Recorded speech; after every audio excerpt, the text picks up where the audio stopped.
모두의 따뜻한 모따TV.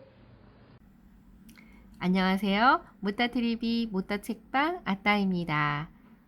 아직도 가야 할 길 스카펙체의 목차의 훈육, 사랑, 성장과 종교, 은총 중에 사랑에 대한 오늘은 마지막 세 번째 시간. 사랑이라는 모험의 헌신, 사랑이라는 모험의 충고, 사랑은 훈육되는 것, 사랑은 분리다, 사랑은 정신치료다, 사랑은 미스테리다 라는 이야기를 하겠습니다. 사랑이라는 모험은 그 중에서 헌신에 대한 건데요. 크든 작든 책임감을 갖는 것은 모든 진정한 사랑의 관계의 초석이고 기반이 됩니다. 진정한 사랑의 관계는 그 안에 언제나 책임감이 내재해 있습니다. 책임감 문제는 심리치료 과정에서 아주 결정적인 사안입니다. 성격장애가 심할수록 책임지는 능력을 전적으로 상실합니다. 두려워서라기보다는 무엇인지 몰라서인데 어린 시절에 책임의식을 부모가 보여주지 않았기 때문에 제대로 경험하지 못하고 성장한 것입니다.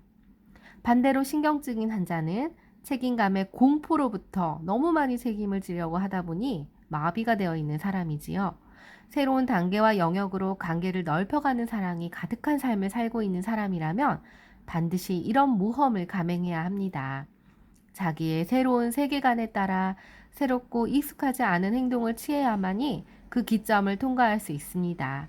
좋은 부모가 되기 위해서도 필수적입니다. 좋은 부모가 되는데 따르는 괴로움, 변화를 자기 희생이나 순교로 보는 것은 옳지 않습니다. 오히려 부모가 아이보다 그 과정에서 얻는 게 훨씬 더 많습니다.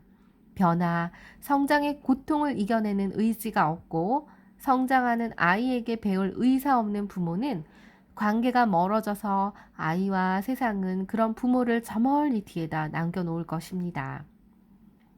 아이에게 배운다는 것은 대개 사람들이 의미 있는 노년을 준비하는 가장 좋은 기회입니다. 슬프게도 대부분 이런 기회를 잡지 않습니다. 사랑이라는 모험 중에 충고에 대한인데 이야기를 보면 사람의 마지막 중요한 모험은 겸손한 자세로 파워를 발휘하는 위험을 감수하는 것입니다. 사랑하는 마음으로 충고하는 행동이죠. 대부분이 충고는 비판, 이런 화가 나거나 짜증날 때 충동적으로 행해지는데 하지만 이런 행동은 상대방을 깨닫게 해주기보다는 더욱 혼란에 빠뜨리죠.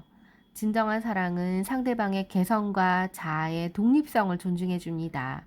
참으로 사랑하는 사람은 대상의 개성과 나와 다름을 존중하기 때문에 실제로 내가 옳고 너는 잘못됐다.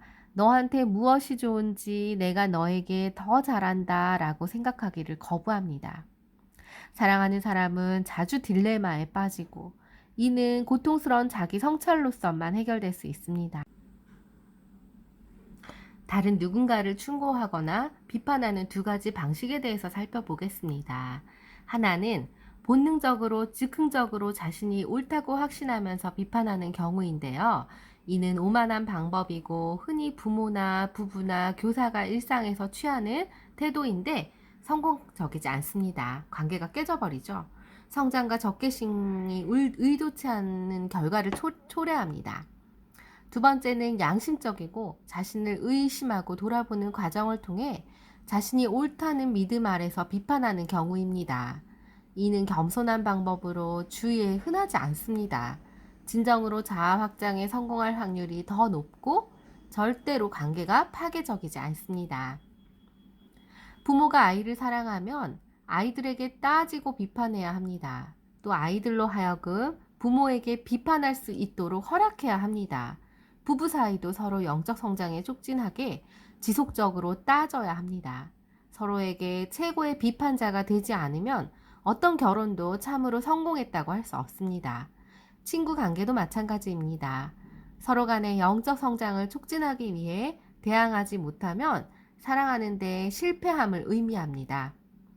충고와 비판은 리더십이나 파워를 행사하는 형태입니다. 사랑하면 할수록 더욱더 겸손해집니다. 내가 뭔데 인간사를 좌우하는가? 내가 무슨 권한으로 감히 내가 뭐라고 자기 판단을 믿고 누구에게 권한을 주는가? 내가 하느님 행사를 하는가? 파워를 행사할 때마다 우리는 세계와 인류에 영향을 미칩니다. 이것이 위험합니다. 진정한 사랑을 해내자면 완전히 자기 인식이 필요하다. 또 인식이 없이 파워 행사는 오만함으로 파괴적이 될 수 있다라고 할 수 있습니다. 오로지 겸손한 사랑을 통해 인간은 하느님의 대리인이 될 수 있다는 것입니다.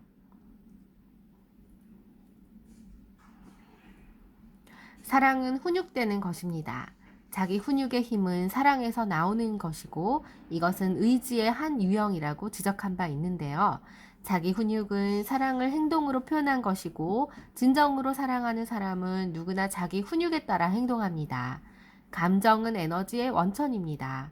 감정은 일상 업무를 수행하게 만드는 원동력이고 우리를 위해서 일하므로 우리는 감정을 존중해야 합니다. 인간의 감정을 적절하게 다루는 것은 복잡하지만 균형 잡힌 중용의 길이 있습니다. 감정을 존중하고 좋은 음식, 좋은 혜택 등을 제공하고 또 감정의 목소리를 귀 기울여서 대답해주고 격려해주고 또 건강을 걱정하고 규율을 정해주고 규제해주고 분명한 의사결정을 해주고 또 감정의 방향을 잡아주고 또 감정에게 가르쳐주기도 하고 또 감정에게 자기 훈육을 해줘야 합니다. 훈육을 받아야 할 감정 중에 사랑의 감정이라는 게 있는데요. 이 역시 존중해주고 양육받아야 합니다. 진정한 사랑은 자아 확장을 포함해서 막대한 양의 에너지를 요구합니다. 진정한 사랑은 고귀합니다. 그러므로 진정한 사랑을 할 수 있는 사람들은 자기 훈육을 바탕으로 가능한 한 생산적인 방향으로 집중적으로 사랑을 발산해야 함을 합니다. 다른 사람의 영적 성장을 도우면 도울수록 나 자신의 영적 성장도 더욱더 촉진됩니다. 사랑은 분리입니다. 진정한 사랑의 특징은 언제나 자신과 타인을 구별이 유지되게 보존하는 것인데 유지되고 보존되는 것입니다. 항상 상대를 전적으로 나와 다른 정체성을 가진 사람으로 인지하는 것입니다. 이는 개별성이 있고요. 사랑은 독립성을 존중하고 심지어는 격려합니다. 이런 개별성과 존중을 하지 못하면 정신질환과 불필요한 고통의 원인이 됩니다. 나르시시즘이 타인과 개별성을 인지하지 못하는 극단적인 형태로 세상 전체가 자기 자신이고 자기 혼자만 존재한다고 새겨져 있기 때문입니다.